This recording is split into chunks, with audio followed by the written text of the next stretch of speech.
We switched up the lighting on the set today because it's a little bit of a do or die situation for the Utah Jazz. As we have just found out in the recent 48 hours, John Collins is openly on the trade block, which comes as a surprise to some, myself slightly included, though there was hints as to it being the case considering his inability to properly take to the Jazz's defensive schemes as well as not quite returning to proper form on the offensive side of the ball.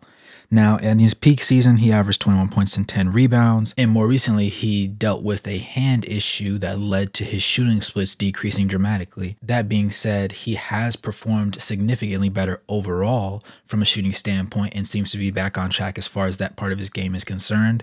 And he does average 8 boards. However, overall, he isn't the same player that they were hoping he would be when they brought him in. Now, the initial idea from Danny Ainge's point of view that's been told to us is the fact that they would like for him to have come in, learned the system, been able to produce, and become a cornerstone for the franchise. Now, since that hasn't happened, the other idea was you could always flip him later on for greater assets. Considering the fact that he has $77 million remaining across 3 years of his contract, it's going to be very difficult to move a guy who's giving you 15, 16-ish points on a nightly basis to go along with 8 rebounds. And the bigger concern alongside that will end up being whether or not he is the only guy that gets moved. As more and more reports come out, we're expecting there to be some drastic changes to the Utah Jazz lineup, as well as see some fresh faces. Most namely, they're looking for a veteran point guard that can genuinely run the point guard position. Now, obviously, we know there's been a lot of teams that just quite haven't been able to string things together. And in general, it seems like Walker Kessler, Ochai Agbaji, Keontae George, Bryce Sensabaugh, and Taylor Hendricks, along with Lauri Markkanen, are the more so untouchable players at the current moment. But that remains to be changed depending on the right price from the right buyer. Now, the biggest evidence leading towards this aspect of the trades is the simple fact that John Collins hasn't taken to the offense, hasn't taken to the defense well. It's been a very slow transition for him. Combine that with the fact that he's due $77 million in the coming years, and also the fact that they got him for a bargain, really. Rudy Gay and a second-round pick is basically nothing, and a salary dump move brought to you by the Atlanta Hawks. It makes the most sense that they would try to move on from him sooner than just letting the cycle continue to run. With that in mind, though, he posts the worst net rating differential on the team at negative 11.8. And while we do love his solid shooting and rebounding, it just isn't enough to make sure he stays. And when you look at Taylor Hendricks, who's finally been able to see minutes on the court because of injuries due to Walker Kessler, as well as Lauri Markkanen, and at certain points Kelly Olynyk as well, and more recently, because of John Collins himself being out with the sickness, not COVID related, it seems as though Taylor Hendricks is the preferred guy going forward. Now, obviously, Taylor Hendricks can shoot the ball. He's shown it in the G League. He's shown it in college. He's getting better at it, and he is coming off of one of his better shooting performances in recent memory with the team.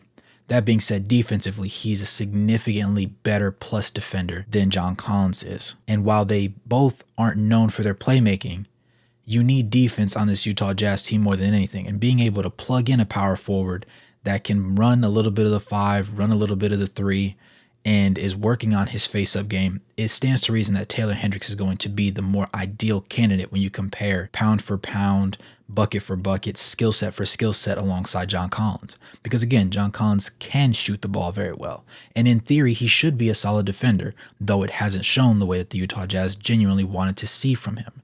And because of that, it's almost that time for Taylor Hendricks to go ahead and make his genuine appearance, likely in the starting lineup before the end of this season, dare I say, because of his ability to be such a plus help defender and impact the game in ways that most other players cannot, without actually having those stats pop up on the stat sheet. There was one game in particular where he ended up scoring 0 points and by large played roughly 20 minutes and had almost no stats across the board alongside a rebound and perhaps a steal. But it was the totality of what he did on the court in those minutes, deterring people from being willing to drive, making sure he was helping out his teammates when there were drives, making sure his hands were in the passing lanes, trying to get deflections, and just being there and mentally present on the defensive side of the ball that made the difference. Now, the Jazz did end up losing that game, but ultimately it showed a side of Taylor Hendricks that you don't see with other players. I often credit Colin Sexton for the tenacity that he has and the straight dog energy that he brings on the defensive side of the ball. We know he's a little guy, but he always brings 120%. John Collins seems to not really get things as quickly on defense and doesn't seem to be as effective as he could be. And because of that, he, again, sports the worst net rating differential at negative 11.8. These news and trade rumors have come to us from Andy Larson as part of the Salt Lake City Tribune. Now, the most intriguing part about the entire idea of the possibility of a John Collins trade package is the fact that people believe that his contract, because it is as large as it is, and with the new CBA rules in place, it's likely that he's going to have to be traded 1-for-1 with somebody else or in a very small package deal. Now, obviously, for some teams that are contenders, John Collins does help push the needle enough, and even if he isn't the greatest defender, having somebody that can hit the three ball as effectively as him and can drive in space and make the simple pass is going to be reliable and very beneficial to add to a roster. With that in mind, there's been other pieces that appear to be on the trading block, namely Jordan Clarkson and Colin Sexton seem to be in the likely to be traded category, which obviously anybody that knows me and knows this channel very well, we're fans of Colin Sexton. Now, the simple fact of the matter is he has shown over the past couple games that he's been more than capable of being a scoring option and a reliable second option to Lauri Markkanen. We understand that he is not the playmaker that you want your ideal point guard to be, which is why I never go outright and say he should be the starting point guard. We believe that Keyonte George is the starting point guard of the future, but he's not capable of winning them games right now in crunch time. In the beginning, when he first started his games, he looked really good and things kind of tailed off, and his shooting splits have more recently gotten a little bit better, so that is a positive sign, but overall the playmaking isn't quite where they need it to be. And being that they're in a market for what appears to be a veteran point guard that can go ahead and fill that niche role and allow Keyonte to learn more, it seems like they believe that Chris Dunn isn't particularly that category of character. That said, I believe that they brought Colin Sexton in with Lauri Markkanen from the Cleveland Cavaliers, and Colin Sexton embodies something for this team that is necessary. They need a character that is that dog character, just as much as they need somebody that's Taylor Hendricks, who has the ability to be a two-way monster and a nightmare for opposing offenses and defenses for years to come. It just takes a little bit of time for him to grow into that role. Colin Sexton is a capable scorer right now, and over the past 2 games where he finally was allowed to start, he provided the much-needed scoring boost to allow them to close those games out, even on the road against the Trailblazers, who more recently they lost to on the road in a game that many were very irritated with the rotations and just the overall play of the team. Jordan Clarkson has seemed to be the more likely to be traded out of the two of them simply because he's been having a roller coaster season as far as shooting goes. And he is the guard that plays more minutes than Colin Sexton and also averages more overall turnovers per 32 minutes. Now, with that in mind, you have to appreciate what he has represented for the team. He is a fan favorite. He's the only guy on the roster from back in the Rudy Gobert and Donovan Mitchell era of basketball. So it stands to reason that people would feel some level of attachment to him. But there's been too many games where he's taken more shots than Lauri, missed more shots than Lauri, and made less shots than Lauri. Those 3 things cannot be allowed to happen on a consistent basis, and I believe that they've seen enough of it to say it's time to move in a different direction. For that reason, I believe Colin Sexton should be that starting shooting guard. Now, with that in mind, the most important thing going forward outside of that duo will come down to Talen Horton-Tucker and Kelly Olynyk. Now, the more interesting thing is the simple fact that a lot of these guys have the issue with over-dribbling, and while some of them have gotten better, some of them have gotten worse. Namely, Jordan Clarkson has not seen much improvement, and in lineups with Kelly Olynyk that Colin Sexton has, he seems to play better. That being said, Kelly Olynyk is taking away minutes from the future of Taylor Hendricks, and I do believe that if Kelly's willing to stay on a very low deal, that is an option that they would have considering his contract does expire at the end of this season. I believe he would be willing to come back to the team and just play some reserve minutes and be that kind of mentor that also has that playmaking, passing savvy, as well as that long ball.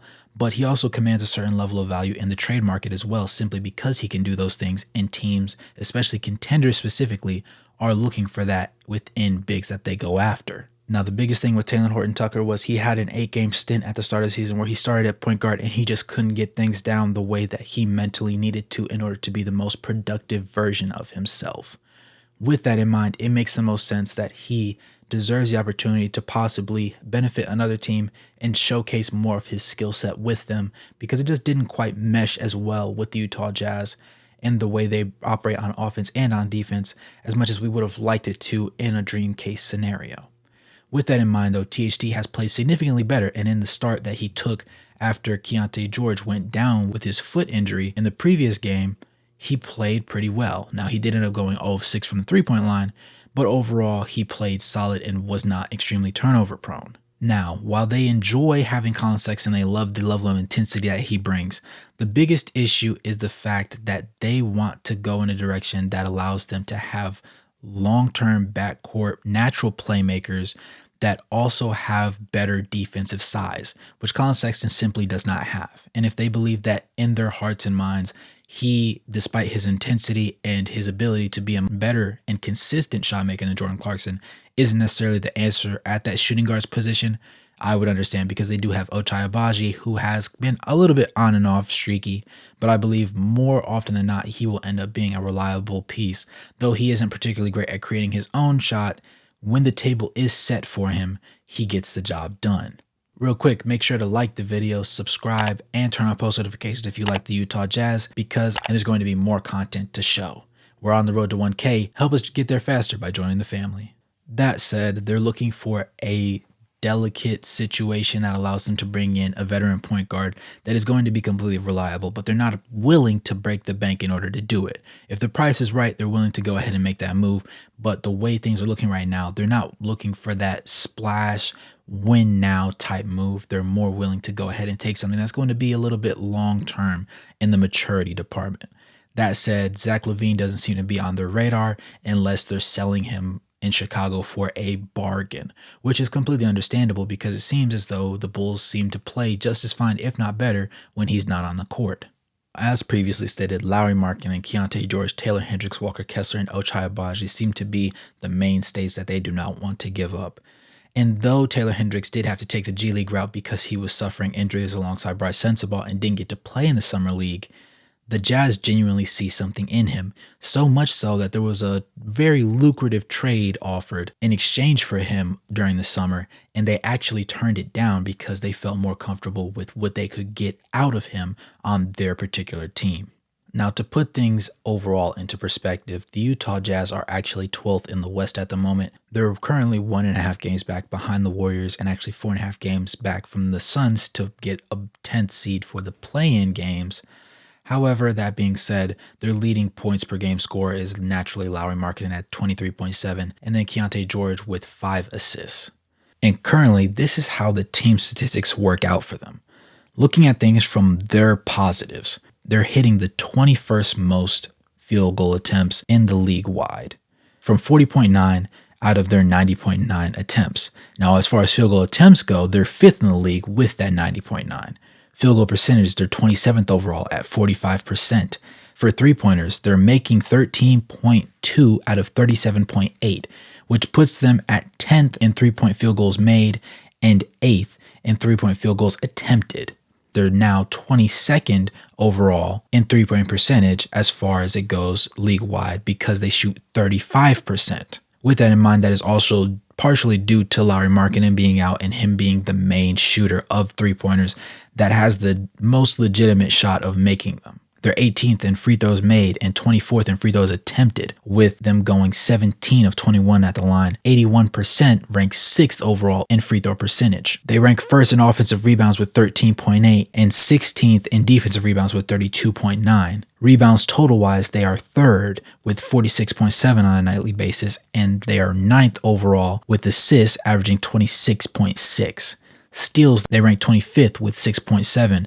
Blocks, they rank 9th with 6. And turnovers, they rank dead last with 17.3.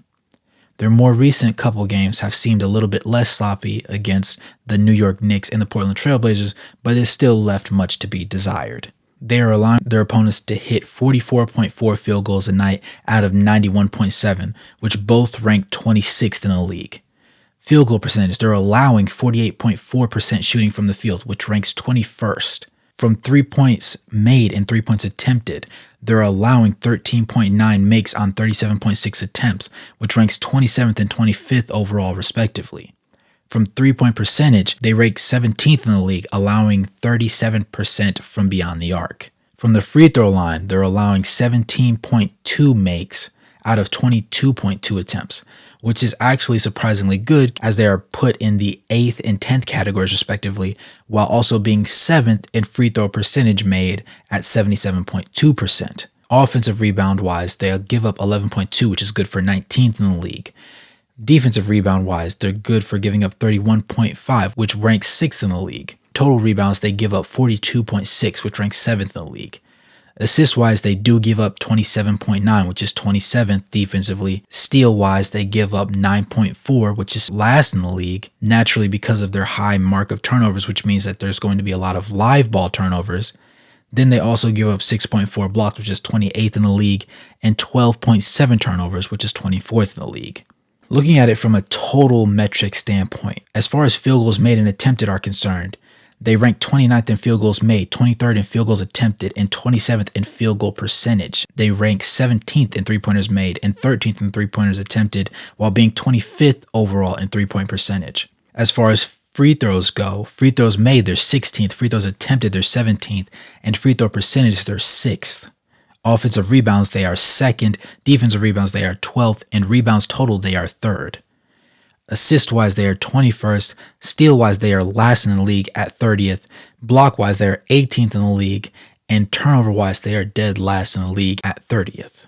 With the stage set and everything laid bare, the most important thing for me to do left in this video is to give out the stats of the players currently on the trading block and likely to have any possibility of being traded. Colin Sexton on the season is averaging 13.8 points, 2.7 rebounds, 3.4 assists, half a steal, 0.2 blocks, and 1.9 turnovers, to go along with 46.8 field goal percentage, 33% from 3, and 88.6 from the free throw line, with a true shooting percentage of 59.2. In both wins against the New York Knicks and the Portland Trail Blazers, Colin Sexton averaged 31 minutes, 26.5 points, 3 rebounds, 5.5 assists, half a steal, 2 turnovers, 10.5 field goal makes out of 17.5 takes, which is good for 60% from the field, to go along with 2.5 out of 6.5 three-pointers, which works out to 38.5%, as well as going 3 for 3 in both games from the free throw line.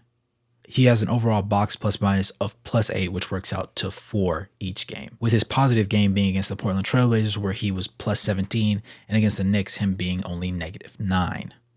For John Collins, across a 22-game sample size, he's played 31 minutes a night, averaged 14.5 points, 8.6 rebounds, 0.9 assists, 0.6 steals, 1 block, 1.4 turnovers, shooting 48.2% from the field, 38.3% from the three-point line, and 75% from the free throw line. While these numbers aren't terrible, they're definitely not up to standard with what he genuinely is capable of and what the Utah Jazz were hoping he would bring to the table. Kelly Olynyk has played in 23 games and started in 4 due to injuries to the starting lineup.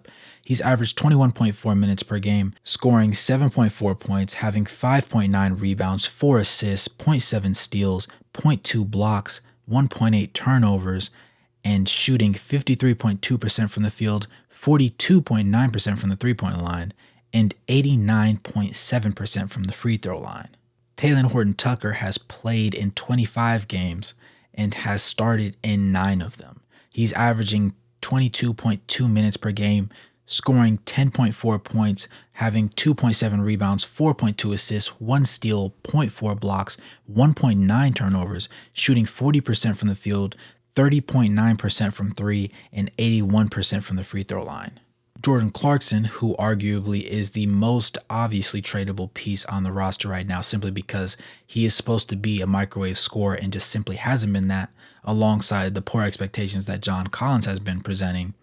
He has played in 19 games and started in all 19. He's averaging 30.8 minutes per game, scoring 16.6 points to go along with 3.4 rebounds, 4.9 assists, 0.8 steals, 0.2 blocks, 3 turnovers, shooting 39.9% from the field, 29.5% from 3, and 83.3% from the free throw line. With all of that in mind, I hope that I laid out a very nice picture for how the Utah Jazz currently see themselves being, at the very least, what they're willing to tell the public and tell the Salt Lake City Tribune, and let us just know what the mindset is going towards this trade section of the season before the trade deadline edges up on us in mid-February. There's a lot that this team needs to do to get better. They do have a solid core and foundation, but there are a lot of question marks on the board that they need to go ahead and get ironed out sooner than later. We understand that Danny Ainge is a man of action, not a man of words. Because of that, they were able to pull different moves in the offseason and make certain draft picks that have paid dividends and others that are just taking a little bit more time. Some of them even have not panned out the way that we wanted them to, but haven't looked so egregious just yet.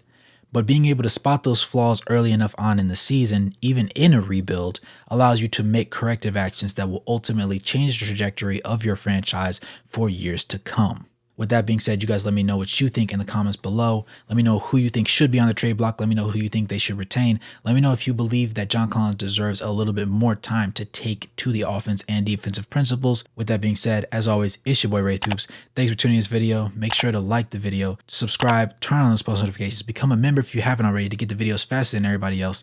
Check out the lives when we talk about the post games. Shout out to Sachi for editing this one. And as always, good morning, good evening, good night. No matter where you are on the globe watching, thanks for tuning in, and I'll catch you guys in the next one. Peace.